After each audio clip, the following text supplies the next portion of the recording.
Vai falar do primeiro roteiro de observação de aves Brasil-Chile, que vocês fizeram, né?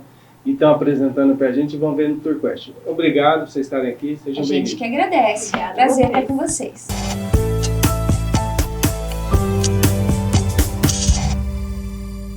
Primeira coisa, assim, como surgiu a ideia, né, de percorrer toda essa... 20 mil quilômetros não, né? 20 dias, né? Em toda essa rota bioceânica para fazer um roteiro de observação de aves. De onde surgiu essa ideia? Na verdade, começa lá atrás, né? Quando a gente já faz pesquisa na rota bioceânica, tanto a parte de biológica, né? A parte de observação de aves, mas começa alguns anos atrás, em diálogos inclusive com alguns colegas do Paraguai, da Argentina. A gente constrói o roteiro, mas a gente no Brasil com foco no Brasil, o Paraguai com foco no Paraguai e o pessoal da Argentina com foco na Argentina e Chile. Então a gente já dentro de um processo colaborativo. Então a gente fez um trabalho colaborativo criando o roteiro, publicamos esse material e a partir disso, já com esse roteiro construído, com todos os nossos conhecimentos de pesquisas, com dados, né, de informações que nós já tínhamos enquanto pesquisadores, a gente constrói esse roteiro de turismo, de observação de aves na rota bioceânica, mas com base em pesquisa científica, com base nos dados que a gente já então, assim, vinha trabalhando. O pessoal está acompanhando, vocês têm essa rede há bom tempo, né, porque a viagem que a gente vai falar especificamente é de 2022, né? Isso mesmo. Então vocês têm essa rede há um bom tempo. Isso já é anterior até o projeto da Rota Bioceânica, essa integração? Quanto tempo tem essa... Na verdade, a Rota Bioceânica, conhecida por esse nome, ela já vem de quase uns 50 anos. Mas ela foi sendo construída, né, politicamente construída. E, na verdade, a gente começou os estudos com vida silvestre, dentro da parte biológica, em Porto Murtinho. Isso lá, final do século passado, gente. 2002 a gente trabalhava já tinha com pesquisa. Já tinha toda essa pesquisa. Então agora, com o foco na rota bioceânica já sendo consolidado, com ponte já sendo construída, a gente sabe, né, que o processo a gente está posto. O processo da rota bioceânica está posto. Então, como que a gente pode se apropriar criticamente? O turismo é uma forma. E o turismo de vida silvestre, que é um turismo menos impactante, é um turismo que valoriza as comunidades humanas, né, e também a vida silvestre. Então, a gente começa, então, a dar esse foco muito mais específico dentro agora desse processo em que ganha uma projeção midiática, inclusive, a rota bioceânica. É muito interessante estar falando, porque, inclusive, nós já entrevistamos aqui, fizemos um videocast sobre isso, e na conversa era muito assim, em cima da perspectiva, né? Vamos fazer, a ponte vai inaugurar tanto, a partir daí vai ter muitas coisas que vocês estão me falando, que na verdade já existia essa integração, né? Nessa questão da diversidade, da natureza, e todo o projeto de construção da roça só está, na verdade, estimulando isso mais, integrando e efetivamente dando oportunidade de atingir. Muito interessante. Dando visibilidade, né, em trabalhos e pesquisas que já existiam e subsidiando, então, esse trabalho do turismo também. Então, são bases de dados, né, dentro da biodiversidade, dentro da questão da natureza, o que temos de biodiversidade, o que temos de comunidades tradicionais dentro dessa rota, né, e como que a gente pode tratar o turismo enquanto um turismo sustentável, né, que possa contribuir com a conservação, a necessidade de conservação desse território. Então, né? Nesse trabalho que vocês têm há bom tempo lá em Porto Murtinho, a partir daí vocês têm contato tanto no Paraguai, Argentina, com outras instituições, pessoas, como que funciona, como que é essa rede aí de pesquisadores? Isso foi muito interessante, que a gente já conhecia alguns amigos. Eu morei no Paraguai no ano 2000, né, trabalhei lá no Guirá, Paraguai, e amigos que trabalhavam com pesquisa em biodiversidade. E aí eu convidei, né, um deles é o Alberto Esquivel, que é um dos autores, inclusive, dentro do artigo, e convidamos uma amiga mais recente, que é a Gisele Mangini, que é da Argentina, e a gente fez um trabalho colaborativo, coletivo, Maristela também, e elaboramos o roteiro. E a partir daí, aqui no Brasil, eu, Maristela, Marinês e Gabriela, vamos fazer essa rota, vamos, de alguma forma, validar o roteiro que foi escrito? Vamos, com a viagem, física, fazendo a viagem física. Porque antes era uma viagem imaginária, cada uma de nós conhecendo o nosso território, então eu conhecendo as aves brasileiras, a Simone, Gabriela e Marinês, conhecendo o território brasileiro e um pouco do Paraguai, porque afinal nós no Mato Grosso do Sul conhecemos, né, parte aí da nossa fronteira e que inclui o Paraguai. Então a gente conhecia esse território, mas dali para frente aí a gente conta com os amigos. E a gente não conhecia essa rota terrestre, a gente já fez, mas de avião, que é uma outra forma de interação, né? Uma outra viagem. E aí a gente tinha no imaginário como poderíamos fazer essa rota, vendo passarinho, vendo pessoas, conectando pessoas com os seus territórios, né? E nós com essas pessoas e esses territórios. E aí a gente faz a validação física, né, e efetiva desse roteiro. Muito interessante. Então, assim, a gente vai direcionar bem legal. Então, aqui as pessoas estão assistindo saber, vocês fazem tudo isso, mas vocês têm todo o estudo, vocês têm apoio, vocês têm a rede, não é uma aventura que saímos e fomos fotografando, né? Isso.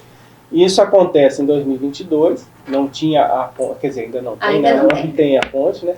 E vocês resolvem fazer isso. A ideia foi, vamos fazer Brasil até o Chile, e criar um roteiro de observação de aves. Sim, validar um roteiro de turismo de observação de aves. Que era um roteiro teórico, né? Até esse momento ele era teórico. Que hoje vocês têm artigo publicado sobre isso, né? Já tem vai sair um livro também, vai ser um livro da viagem, daqui mais um pouco. Agora então tá, vamos contar como é que foi a viagem em si, né? 2022, que época que foi? Foi julho.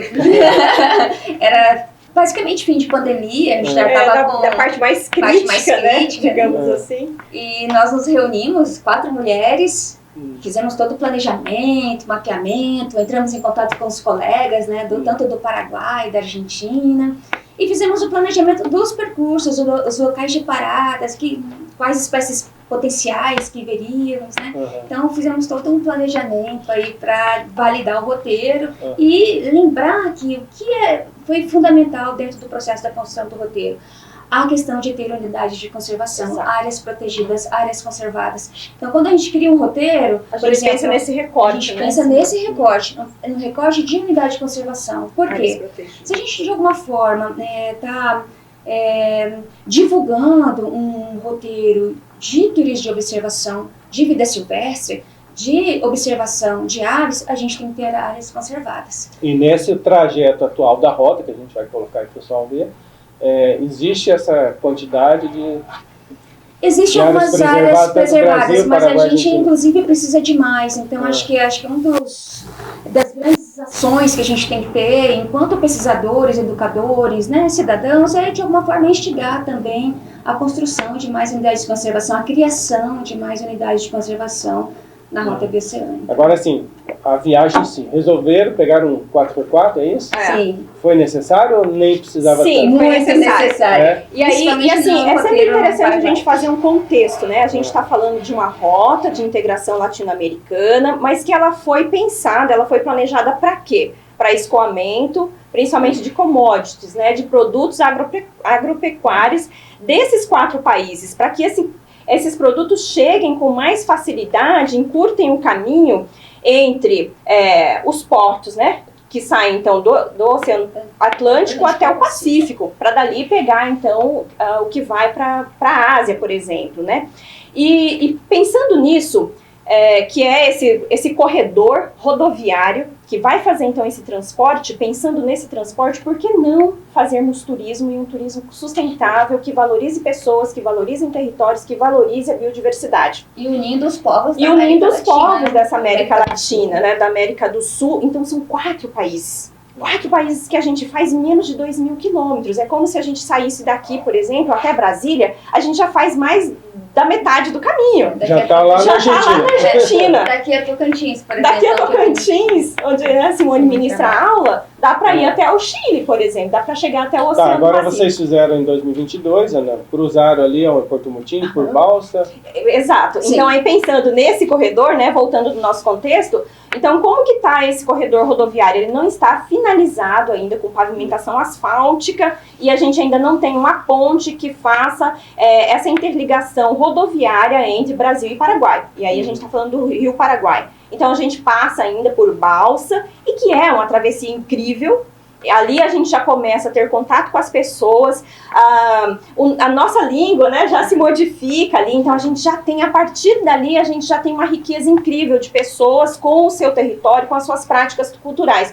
Você come uma chipa, você pega um lambreado, uma sopa paraguaia, e aí você vai conversando com essas pessoas já na travessia. Porque a balsa, você tem pessoas brasileiras e pessoas paraguaias que fazem esse traslado, né? Esse transfer de pessoas de um lado ao outro do rio. Então, a gente já começa a ter o português, né? A língua portuguesa, o castelhano, e já começa a travar um Guarani. Nós vamos fazer essa ali na fronteira, daí já tem o Guarani, ali tem o Adjurel também, né? Os povos então, nós vamos fazer essa viagem aí, cultural e também ambiental. Porque na questão, eu vejo no artigo de vocês, o interessante é a mudança das paisagens, né? Ali a gente já tem a primeira, por exemplo, a gente sempre fala Pantanal e Chaco, né? O que vocês observam? O que é a diferença ali? O que muda? Assim, é bem interessante isso, porque a gente sai de Campo Grande, né? Vamos pensar que a rota, né? Tanto o roteiro de birdwatching, pensando que Campo Grande é o portal, né? O portal da rota é Campo Grande é Cerrado. E aí a gente já vê as espécies endêmicas do Cerrado, né? O soldadinho, por exemplo, é um deles, chorazinho de bico comprido. Então, espécies endêmicas que só ocorrem no Cerrado. E a gente vai percorrendo daqui para Nioaque, por exemplo, a cidade de Nioaque é um lugar muito legal, uma parada, a gente sempre fala, parada obrigatória, cidade de Nioaque. Por quê? Na praça da cidade a gente vê as 3 espécies de araras, né? Ali na área urbana da cidade. Inclusive é a maior do mundo, que é a arara azul. É a maior do mundo, que é a arara azul. E a gente vai seguindo em direção ao Porto Murtinho. E aí, para o Jardim é especial também, porque ele tem uma RPPN, olha a importância das reservas, né? Dos parques, das áreas protegidas, das unidades de conservação. Ali em Jardim, por exemplo, a gente também tem um buraco das araras, que é a RPPN, que ali a gente vê não só araras, muitas outras espécies interessantes também, inclusive do Cerrado, que estão protegidas naquela área, né, naquele território. E em Murtinho, assim, acho que é o... E aí, a partir disso, as aves, né, elas já começam a nos contar que a paisagem vai mudar. Porque é sempre interessante a gente falar que a gente não observa só o passarinho ele não está ali flutuando. Sim, ele também conta a sua história, e é uma história natural. A história de que o que o mantém é a biodiversidade, o que o mantém é a árvore, é a vegetação do cerrado, do chaco. E aí os passarinhos nos começam a mostrar que, opa, vocês já estão num território que a gente já começa a mudar quem nós somos. E aí já começa a ter outras espécies que aqui em Campo Grande você não tem, assim, com tanta frequência. Você já começa a ver, por exemplo, o rapazinho do chaco, você já começa a ver outras espécies, periquitos, né? Tem um tiriba que ocorre nessa região, o príncipe negro, você começa a ver o tiriba-fogo, que vai contar já uma história diferente, né, de outras partes do cerrado. Aí você vai um pouquinho mais para frente, você tem uma outra tiriba de testa vermelha, e aí o ambiente vai contando que as coisas estão mudando, a paisagem assim, do Chaco já se mostra. Assim, o leigo, como eu, por exemplo, a gente teve essa dúvida, né? O Chaco Paraguai é igual ao Pantanal, só que é do lado do Paraguai. Isso é real? Quais são as diferenças? Na verdade, é o mesmo Chaco, é o nosso Chaco, só que é o Chaco úmido. No Brasil, ali, quando grande parte do Pantanal, em Porto Murtinho em especial, é Chaco úmido. Né? Então, o Chaco, né, boliviano, paraguaio, argentino, então, o Chaco quando chega no Paraguai é um bioma, né? É um bioma único. E ele vai entrando, né? Ele entra na região de Porto Murtinho e, inclusive, entra também na região de Corumbá. Então, grande parte que é chamado de Pantanal é o Chaco úmido. É o Chaco úmido. E aí as características, né, desse Chaco úmido as árvores muito cacto, né? Árvores com folhas menores, né?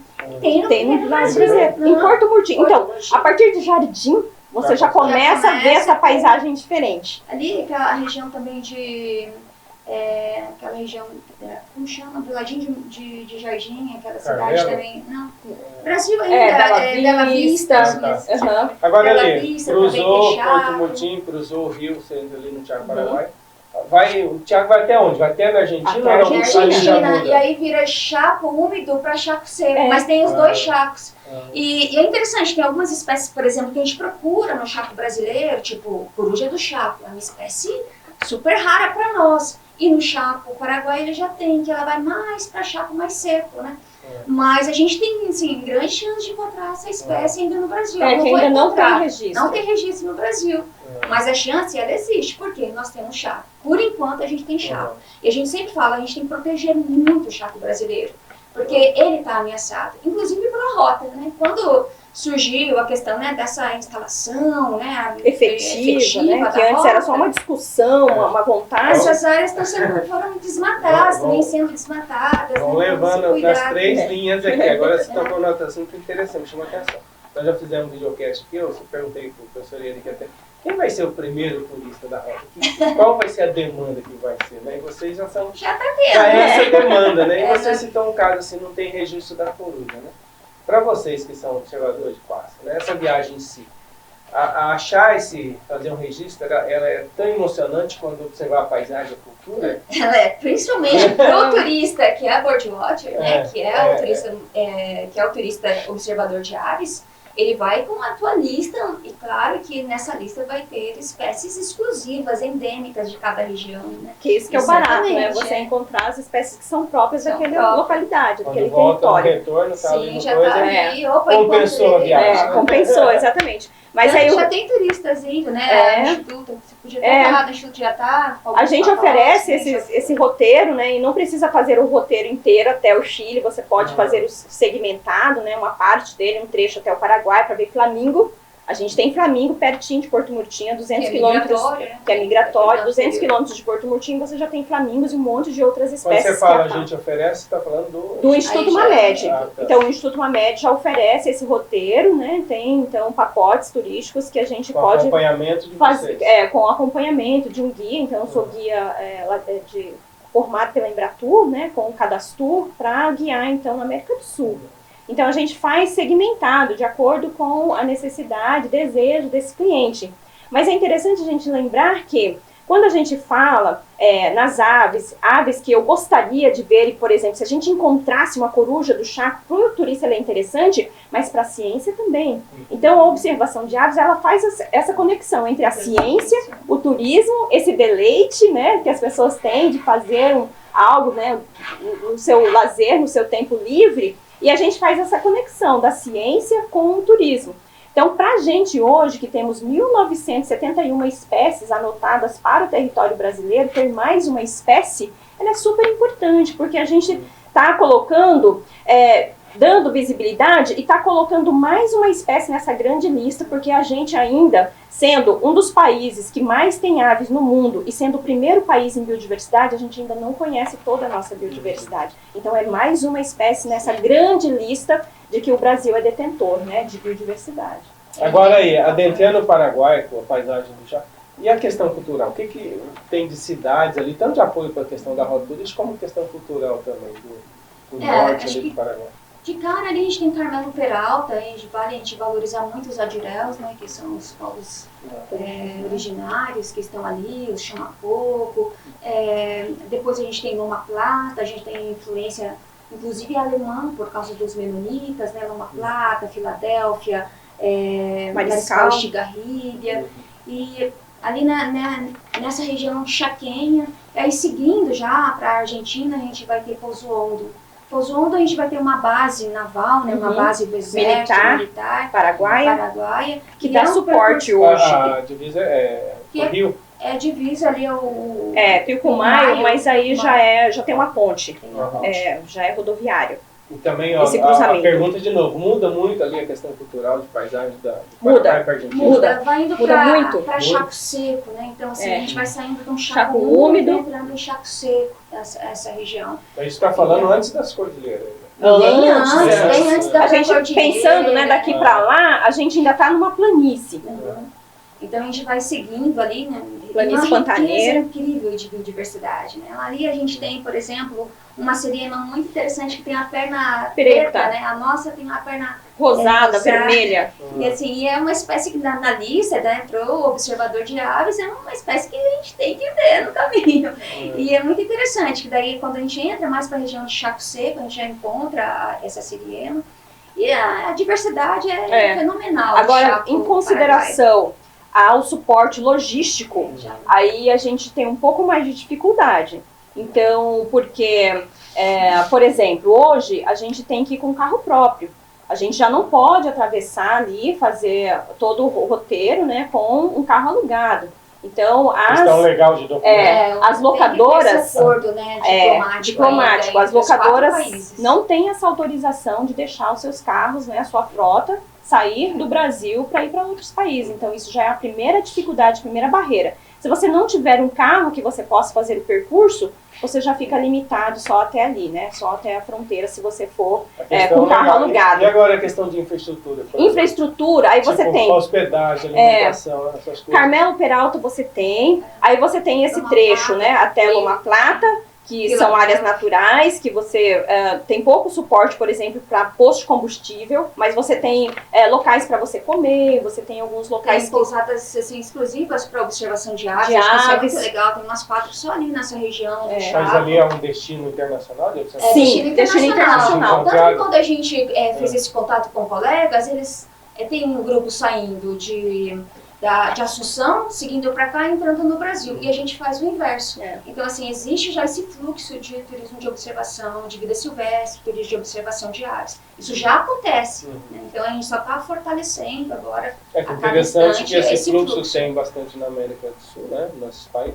Mas ele com a rota ele pode migrar, vamos dizer assim, para o Brasil. Isso. Sim. Quem está saindo de Assunção, eles fazem toda essa rota em direção ao Brasil, só que eles querem chegar, inclusive, até Bonito. Eles chegam até Bonito. E quando eles vendem os pacotes de birdwatching, eles descem, né, vêm seguindo esse percurso. Na verdade, se a gente for analisar, ele está subindo. E aí eles vão até Bonito também, para ter esse contato. Bonito, Serra da Bodoquena. Eu tive uma experiência lá no Cristalino, né? Eu fiquei impressionado quando eu fui lá, pelo local e tal, mas pelo pessoal que estava lá. Né? O que eles tinham de conhecimento, estou falando todos os europeus, o que eles tinham de conhecimento de rotas da América do Sul de observação de aves. É bem interessante. Então, esse turismo de observação de aves, ele estuda o seu destino. Ele estuda o seu destino porque ele quer saber quais as aves que tem nesse local, nesses territórios que ele quer visitar. Então, ele faz já uma lista prévia. Então, ele conhece esses locais, eles fazem esse apanhado antes, né, cultural e principalmente das aves que eles querem encontrar. E ali no Paraguai, vocês cruzaram com essa demanda de observador também na Argentina, Chile? Sim. Mesmo...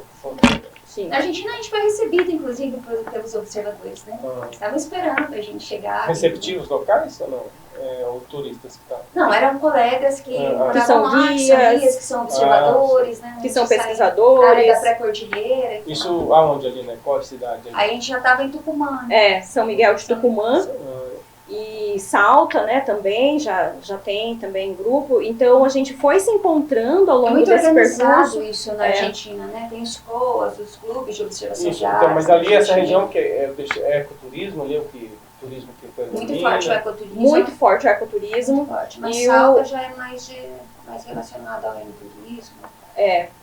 Porque daí Salta já tem, né, vinhos, então o enoturismo também já é forte. Mas é sempre assim, vinculado, isso que a gente foi, né, experienciando, sempre vinculado à natureza, sempre vinculado à vida silvestre. Foi esse o público que a gente foi acompanhando e também fazendo um planejamento junto com eles. Assim, ainda não fiz isso, mas comparando, né, porque a gente vou comparar a nossa exploração do turismo nosso do Pantanal, Bonito, não sei o quê, com essas regiões, como vocês consideram assim, nível de qualidade de produto? É mais ou menos o nível, por exemplo, pensando na integração, você vai integrar, quem vai fazer toda a rota vai ter essas qualidades. Né? O nível do turismo na Argentina, em termos de qualidade, de produto, isso aqui pode comparar com o nosso, é um pouquinho melhor, um pouquinho pior, o que é?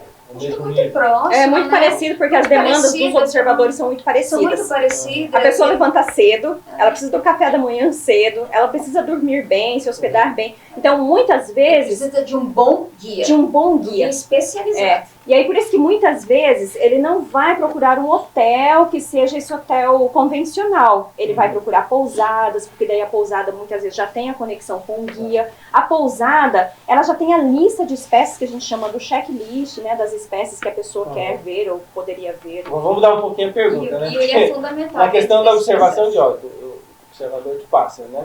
Quanto a Argentina, lá no local que vocês iam, e o Brasil, o que tem mais assim, estruturado? A Argentina está à frente na questão dessa demanda? Porque, por exemplo, você pega Bonito, né? O que nós temos de bonito para o observador de aves? Você pode comparar isso ou lá está um pouco adiantado? Eu não diria que estão adiantados. Eu acredito que são parecidos. as demandas também, e eu acho que a rota, ela amplia a oferta de espécies, digamos assim, que as pessoas poderiam ver, poderiam ter contato. A gente amplia muito esse cardápio de opções que eles têm para conhecer, desde paisagens até as próprias aves, né, as próprias espécies. E aí, como eu falei que as demandas são parecidas, acabam que também as localidades são muito parecidas, né? Elas têm que ter alguns produtos ali, infraestrutura para oferecer para elas. Uma coisa que é muito fundamental quando a gente está trabalhando com a questão dessa demanda de birdwatching é o papel do guia. É o guia. Ele é o central dentro desse processo. Por quê?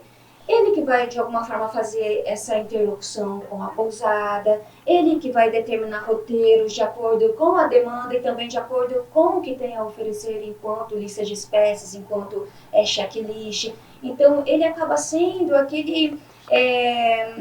aquela pessoa, aquele indivíduo que vai, de alguma forma, qualificar, ele é chave dentro do processo. Eu fiz essa pergunta porque uma das entrevistas que nós fizemos, e o comentário já surgiu, é o seguinte, que havia necessidade dentro dessa possibilidade de rota, que os serviços turísticos prestados nesses locais, eles tivessem um direcionamento, um treinamento, uma preparação, para não ter tanta diferença, né? Por exemplo, você citou a questão do carro, né? Que é questão legal, tudo bem.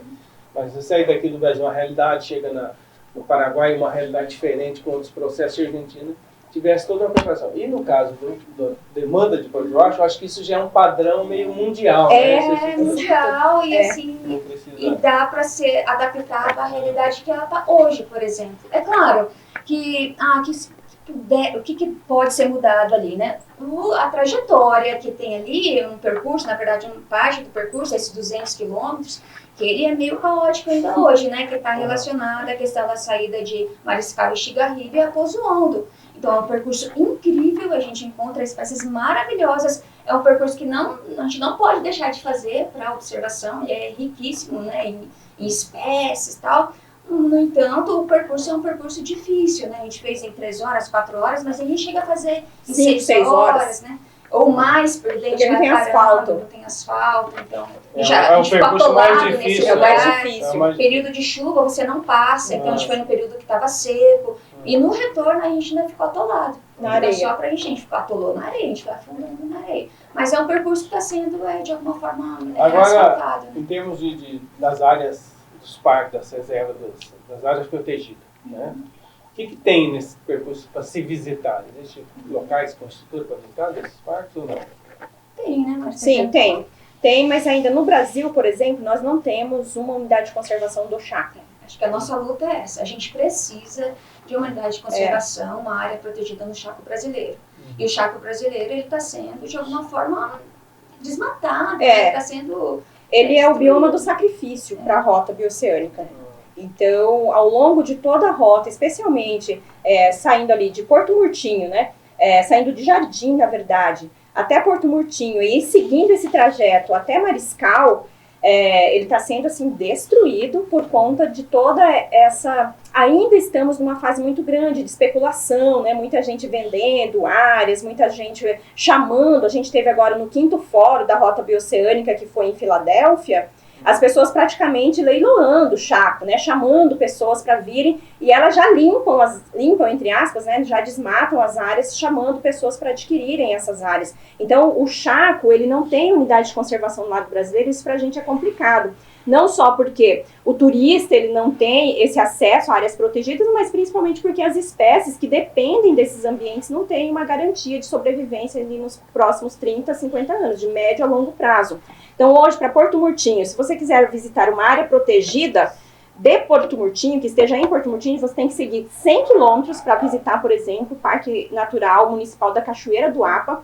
Assim mesmo, não é uma área protegida no Chaco e do Chaco, é uma área que está no Cerrado, pega, né, uma parte ali próximo da Serra da Bodoquena, mas ele está vinculado especialmente à proteção da cachoeira, onde você tem reprodução dos peixes de Baixo Paraguai, né, e de áreas de mata ciliar, de beira de rio, né? O Perdido ali Muito e o APA. pontual, né? É muito pontual, e é uma unidade acho que de 60 hectares. Então a gente está falando de um bioma que no Brasil, ele tem sido reconhecido agora, a Universidade Federal, a gente também tem um artigo, né, em um livro, que fala sobre o Chaco, mas que a gente ainda não tem unidade de conservação. Aí você adentra Paraguai você já tem tanto o Parque El Gran Chaco, tem o outro, dos amigos também, Amigos del Chaco, então tem algumas unidades de conservação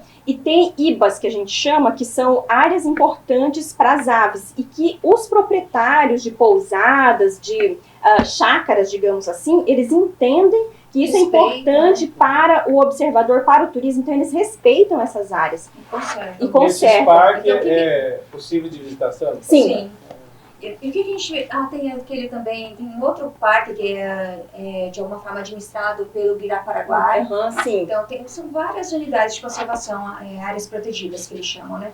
Mas o que nós precisamos? Nós precisamos de políticas públicas integradas entre esses países para ampliar essas áreas protegidas, para assegurar o quê? Assegurar a conservação da biodiversidade, assegurar a questão também de a gente ter a possibilidade de desenvolver esse modelo de turismo, não só de agora, né, mas perpetuamente, né? Da sustentabilidade, então, pensar na perspectiva sustentável. Então, a gente precisa assegurar isso, né, de ter a criação de novas unidades de conservação. Outra preocupação que a gente tem é a questão de nível de atropelamento. Então, toda vez que a gente faz esse percurso, a gente vai monitorando, vendo o número de espécies atropeladas. E isso tem aumentado. Então, acho que é outra questão, né, ter uma política para assegurar o cuidado, né? Isso é uma questão, a curva é ascendente, né? Porque quando realmente efetivar a rota, dá para agora, continuando nossa viagem, vamos chegar na Argentina. Vamos chegando ao Chile. Pré-cordilheira, a gente já foi escutando Mercedes Sosa. Aí é a maior mudança, assim, onde sai para a questão da visão. Sim. Aí existe várias Argentinas ali, ou não? Exato, existe várias Argentinas, a gente saindo do Paraguai, né, você já começa a ver o Chaco já ficando para trás, a gente vai dar entrada então a uma paisagem mais florestal, com árvores maiores, mais frondosas, imaginando que a gente esteja, por exemplo, na Serra da Bodoquena, para quem conhece, né, você tem árvores frondosas e você já está na pré-cordilheira, saindo do Chaco Seco da Argentina, que tem uma parte. Aí você vai adentrando, então, essa pré-cordilheira, que você está como se fosse num sopé, né, na base, então, dessa cadeia de montanhas, que é a Cordilheira dos Andes. E aí você tem um ambiente que eles chamam de chungas. E as chungas é como se fosse a nossa Mata Atlântica, digamos assim. As espécies já mudam muito daquelas que a gente viu ali entre Porto Murtinho, Jardim e do Chaco Seco, né? Então as espécies já começam a mudar e a gente começa a subir. A gente já começa a subir a cordilheira, a gente já vai então para São Salvador, de Jujuy, então a gente já vai então para província, né, departamento de Jujuy, e aí já começa também a mudar completamente, desde o ar, né, fica um pouquinho mais rarefeito, você já começa a ver outras cores dessa paisagem. As montanhas coloridas de Purmamarca, né, então ali é um local excelente, inclusive o turismo ele é muito forte também, né. Muito forte. Turismo, é um local que os argentinos, eles visitam muito a própria país, assim, muito visitado pelos argentinos mesmo. Na fala até me perdi aqui na cabeça, mas e a questão da paisagem mais desértica? Tá? Depois disso.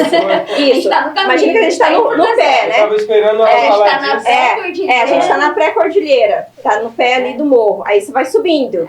E quando você sobe, você já diminui, então, a quantidade de árvores, né? Pensando nessa topografia, você vai mais para o alto, então você vai deixando as árvores para trás, e aí você vai tendo uma outra paisagem, já com mais herbáceas, com capim e muitos cactos. Tem um cacto que se chama Cardone, é um dos cactos gigantes que a gente tem, que tudo que você olha, para todos os locais que você olha ali em Purmamarca, Jujuy, tem esse cacto como um símbolo muito visível dos povos andinos e de toda a cultura que eles têm, né? Então a paisagem muda, os bichos mudam. E nessa parte andina, assim, para falar ainda da infraestrutura, existem as cidades que vocês passaram da parte argentina, são bem estruturadas? São muito turísticas, assim, elas são muito bem estruturadas. Sim, e os argentinos visitam muito, eles são muito Eles fazem turismo doméstico, isso é muito claro, muito visível. Tanto que pra gente conseguir é muito difícil você hospedagem foi muito difícil em Purmamarca, que é muito visitado, porque a gente foi em julho, período de férias escolares.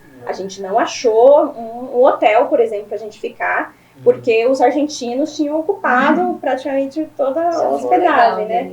O turismo doméstico é muito presente, assim. E a passagem pro Chile é aí na cordilheira, como é que é? Isto, a passagem já é no deserto, né? Já no deserto do Atacama, que é uma paisagem incrível. Passo de Rama. Então, lembrando que nesse percurso a gente vê condor andino, que é a maior ave que a gente tem, né, do mundo, o maior rapinante que a gente tem, um bicho imenso. E aí a gente começa então a adentrar ao deserto do Atacama, que é incrível, é um céu espetacular. Então a gente não vê os passarinhos, a gente vê um céu estrelado maravilhoso. E a cultura, né? Então os povos andinos são povos incríveis, de uma sabedoria ancestral. Então, porque assim, pro turista é lindo, maravilhoso, né? Você vê, mas para quem vive no local, vencer a falta de água, vencer a questão de muito vento, a questão de que os recursos, né, materiais ali para produção de existência, que a gente sempre fala, não são os mesmos do que para o turista, né? Que você chega e tá tudo posto, tá tudo colocado, pronto. Então, para eles fazerem tudo isso, não é muito simples, né? Você tem sol o dia inteiro, você tem frio à noite. Então, para vencer todas as condições ambientais enquanto resistência, então é bem incrível assim, ter essa sabedoria. Assim, no caso do deserto, não tem as aves, ou menos, né? Diminui, né? É bem diferente. É um número menor, mas existem são todas exclusivas. Só tem ali, então mas assim, mais raros, você vê, são não. São raros, o matamico, por exemplo, o matamico andino, a maioria são andinos, né? Tudo andino. Tudo andino, tudo é exclusivo, então assim, nossa, é super interessante você registrar uma espécie. Ele diminui a riqueza. Diminui a riqueza, mas diminui a riqueza, né? A diversidade. Não. A diversidade não, porque diversidade é um conceito ecológico que inclui abundância e riqueza. Diminui essa riqueza, ou seja, o número de espécies que você vê, mas enquanto isso aumenta o endemismo, que é a exclusividade das espécies, coisas que você não vai ver em outros locais, você vai ver ali, né, em pleno deserto. E aí você tem que ter um olhar muito apurado. Porque os bichinhos, imaginando que não tem a árvore para ele se esconder, não tem a copa, não tem a folha, ele tem que se esconder onde tiver grama, nas pedras. Então ele é tudo da cor assim, da rocha, ele é da cor da grama, ele é meio amarelado, meio pardo, né? Cor de capim, cor de rocha, enfim. Aí você tem que estar com um olhar muito atento para você encontrar, para eles serem localizados. Teve uma parada em Passo de Rama, que é esse local bem na fronteira. Aí a gente tava no carro, menos 10 graus, menos 9 graus, e eu vi um bichinho se movendo assim. Eu falei, vou descer do carro. E a hora que eu desci do carro, aquele vento gelado, mas era um bicho tchantito, um bicho desse tamanhozinho assim, andino, né? Nossa, espécie única, só tem ali.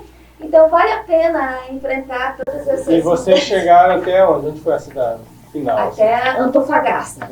Então esse local que a gente está falando ainda está no meio do caminho, né? Atravessando ali o deserto. Começando o Chile. E depois a gente sobe até a cordilheira, desce, aí começa a descer em Antofagasta é a cidade mais portuária? Mais portuária. Ela e Iquique, né? São as duas cidades portuárias importantes para esse corredor rodoviário. Agora, depois comercial. Por Calama, né? Deserto, vai até... Essa aventura legal, vocês foram e voltaram por essa rota, 4 mulheres num carro 4x4, os perrengues que vocês passaram assim pelo fato, né? Acho que o frio foi uma das coisas mais difíceis que a gente tem, afinal, né? Brasileiro, temperatura sempre amena, até 40 graus, e a gente pegar um frio de norte, né? Amena, 40 graus. Olha o nosso ameno, né? E aí, nessa região a gente pegou menos 9 graus, já chegou a menos 10, menos 9. Então acho que foi um momento difícil. E um momento difícil também foi quando a gente ficou em um local do Chaco. Nós ficamos atolados, o carro ficou atolado e a gente teve que caminhar 5 quilômetros para buscar socorro para identificar o nosso carro. No retorno. Na areia. Na areia, total. Um outro momento que eu senti assim um pouquinho, uma sensação estranha, assim, que a gente estava retornando, a gente estava passando pelo deserto do Atacama A gente chegou em Atacama, era meia-noite. Eu perguntei para minhas companheiras, seguimos ou permanecemos, dormimos na Atacama ou atravessamos o deserto na madrugada? Aí as três, atravessamos o deserto na madrugada. E aí, quando eu estava dirigindo, eu falei, puxa, mas ninguém dirige no deserto de madrugada. E a gente tinha a opção de voltar para São Pedro do Atacama, a gente que é uma cidade incrível. De dormir em São Pedro ou seguir, né, pelo deserto. E nós resolvemos seguir pelo deserto. O céu maravilhoso, o céu lindo, mas o frio é... E só tinha gente. E só a gente. Essa questão de dia à noite, a questão de ter parado, vocês falaram que andar assim, mas não existe um fluxo de contínuo, assim, que você possa pedir uma ajuda? Nesse momento não, madrugada era só a gente. Então, nós dentro desse percurso, não existe ainda um fluxo não. considerável. Não assim. existe de dia. De dia existe. Pensando, então, porque são dois momentos muito diferentes, né, em termos de distância. Quando a gente ficou atolado no Chaco, a gente ainda está no Paraguai. Então, a gente está pensando geograficamente, a gente está próximo do Brasil, né? Poço Hondo, mais próximo do Brasil. Agora, quando a gente está atravessando o deserto, a gente já está lá no Chile. Então, já estamos em distâncias muito diferentes. Com relação ao Paraguai, você tem tráfego de caminhão durante o dia, mas são poucos ainda que fazem, né? E muito menos para você parar, pedir ajuda, são menos ainda. Então, foi um pouco... Mas em nível de turismo, é claro que você não vai pegar teu turista e atravessar o deserto então, na madrugada. Exato. Né? Então, assim, tem toda a estrutura, então, existe ali nesse local em especial. Pensando que a gente está também fazendo um diagnóstico, um reconhecimento de área, pensando nesse turista que vai, em outras pessoas que vão, e como que a gente pode fazer isso com segurança. Então, para a gente dar encaminhamento aqui, nós encerrar nossa conversa, muito legal, podia fazer outras.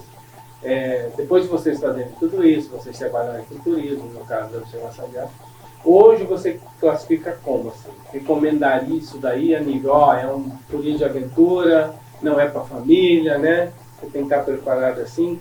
Qual seria? Todas as idades. Você acha super recomendo, tendo um bom guia, eu acho que isso é importante. Para o turista fazer um planejamento prévio. E bom equipamento, esse guia, né? ele vai, de alguma forma, assegurar. Acho que tem que ter o guia com o teu carro, o carro do guia, às vezes o guia ele oferece o carro dele 4x4. Então, isso é a segurança, né? Você ter essa pessoa que vai, de alguma forma, preparar, planejar contigo. Para materializar algo com segurança. E é co-criativo, né? Você cria com o teu cliente, né? Por exemplo, ou lá no Paraguai, ou aqui no Brasil, ou a colega da Argentina, eles estão todos muito preparados. Essas pessoas, né, que os contatos que a gente tem, estão muito preparados para esse modelo de turismo, que é o turismo birdwatch, né? O turismo de observação de aves. Então, assim, hoje é possível fazer? É possível fazer, tanto que já está sendo feito. Né? Em alguns trechos já estão sendo feitos. É claro, queremos mais estrutura? Sim, de repente poderia ter torres, poderia ter estruturas que pudessem enriquecer o que já existe. Mas se a gente for pensar em qualidade de produto, existe um produto maravilhoso, que são as áreas. Mais de 200 espécies. Quando tiver conservado essas áreas, a gente vai ter mais de 400, né, 200 espécies, mas a gente chega a 400 espécies nesse percurso. Agora você é especialista da área, tendo a rota aí em construção, tendo uma demanda de birdwatch considerável em toda a América Latina, vocês até citar. Quais são os projetos futuros de vocês e do Instituto Maré? Vão repetir essa aventura? Vão continuar? Vão aprofundar mais nessa questão? Ou vão partir para os projetos?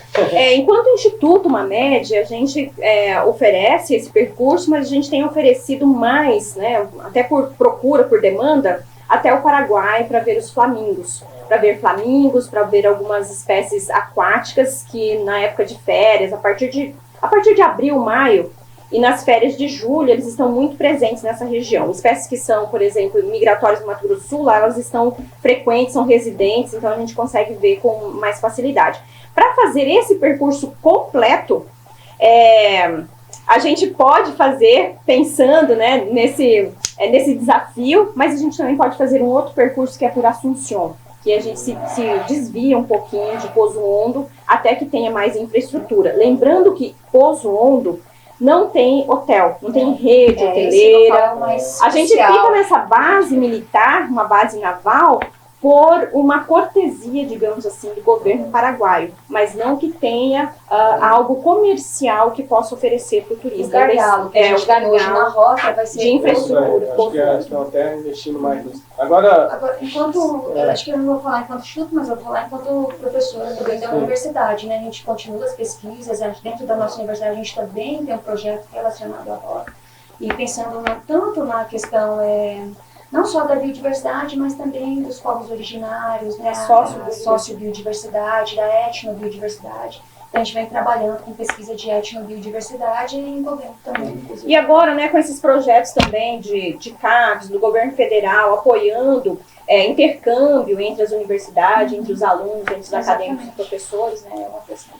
Agora, finalizando, né, as pesquisas. Para a gente visitar os flamingos aí no norte do Paraguai, né? Hoje, saindo do Brasil, o que você recomendaria? 2, 3 dias, 4? Como é que... Não recomendaríamos, por exemplo, esse momento, porque no momento que eles não estão. Então, a gente tem que respeitar a questão de migração.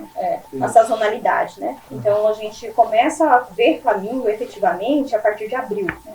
E aí, depois de 200 quilômetros, numa região que se chama... fica em Loma Plata, mas a região já em transição. A transição entre Chaco Seco e Chaco Úmido, que são essas áreas. A gente tem Laguna Capitã e outras pousadas ali, Campo Leão, enfim, outras pousadas, Campo Maria, que são pontos, então, de observação de aves já há bastante tempo, são destinos consolidados para observação de aves ali no Paraguai. Legal. Maristela Benítez, que é o diretor do Instituto Marred, a Simone Named está aqui com a gente, muito obrigado por relatar tanta coisa aí, nossa. E a gente convida todo mundo para passear, vamos passear. Prazer estar com você. Prazer recebê-lo você contar um pouquinho sobre a viagem. Para quem esteve com a gente aqui até agora, muito obrigado e até o nosso próximo episódio. Legal. A América do Sul é linda, vamos conhecer a América do Sul.